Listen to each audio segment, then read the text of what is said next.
Hey everyone, welcome back to Wheel Reverend A, your trusted stop for honest, deep dive bike reviews. Today, we're looking at a name that's been around for decades but is now reinvented for a new generation at the 2025 Kawasaki Eliminator. If you're into urban cruising with a touch of sporty character, you'll want to stick around for this one. So, what exactly is the new Eliminator all about? Well, the original Eliminator made waves back in the 80s with its muscle bike stance and drag style attitude. Fast forward to 2025, Kawasaki has revived this icon to appeal to modern riders who crave a laid-back cruiser that's not too intimidating, yet stylish enough to turn heads at every traffic light. Let's talk about the engine first, because that's what gives the Eliminator its heart. Kawasaki has equipped this bike with the 451cc parallel twin engine. It's basically the same one you'll find in the Ninja 400,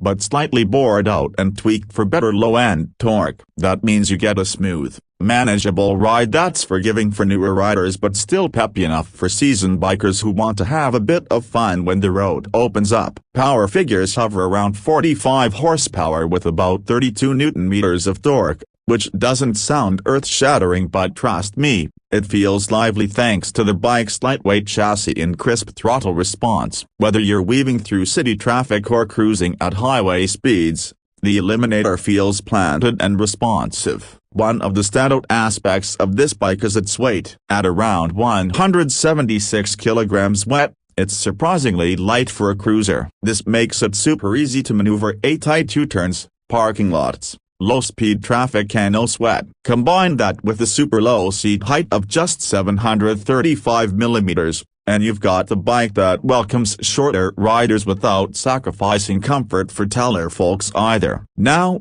let's touch on design, because this is where Kawasaki nailed the balance between retro and modern. The 2025 Eliminator keeps that classic drag-style silhouette with a long wheelbase, low stance, and a slightly stretched-out look. You get an exposed frame, a simple round LED headlamp, and minimalist side panels that give it a stripped-back vibe. The blacked-out engine and exhaust add a bit of attitude, while the tank has subtle but sharp lines that keep it from looking dated. Another thing I love is the riding position. Unlike big, heavy cruisers that sometimes feel like a couch on wheels, the Eliminator puts you in a neutral but slightly aggressive posture. Footpegs are mid-mounted, the handlebars are wide but not overly pulled back, so you're upright but ready to lean on a bit if you feel like pushing it on twisty back roads. When it comes to features, Kawasaki has given the Eliminator some modern touches without going overboard. You get an LCD display with all the essentials: speed, gear position, fuel gauge, trip meters, and there's even smartphone connectivity via Kawasaki's radiology app. ABS comes standard, and the suspension setup is basic but tuned well for urban riding. 8 telescopic forks up front and twin shocks at the rear. Braking is handled by a single 310mm front disc and a 240mm rear disc, more than enough terrain in the power. The tires are decently wide too, so you get good stability without sacrificing agility. Another plus is the customization potential. Kawasaki is offering a range of factory accessories for the Eliminator, things like a rear carrier, different seat options, and even a cafe-tilde copyright-style bikini fairing if you want to give it more of a custom look without too much effort. So, whether you want a commuter, a weekend cruiser, or a blank canvas for your next garage project, the Eliminator ticks a lot of boxes. And of course, the big question: how much will this set you back? The 2025 Kawasaki Eliminator comes in at around $6,999, which puts it in the same ballpark as rivals like the Honda Rebel 500 and the Royal Enfield Meteor 350, but with a more spirited engine and a sportier vibe. For the price,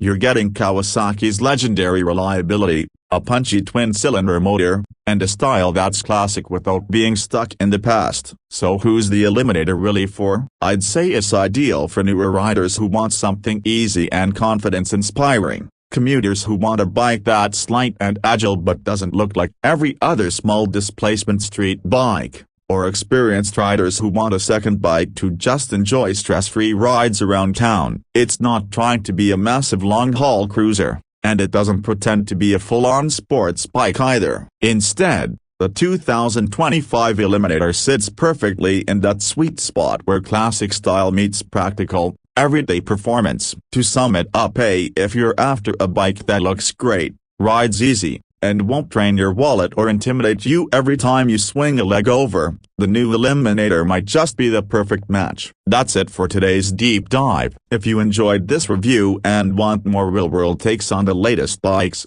don't forget to hit that like button and subscribe to Wheel Reverend. Drop a comment below and let us know, is the 2025 Kawasaki Eliminator on your radar, or would you pick something else in this segment? Until next time, ride safe and keep those wheels turning.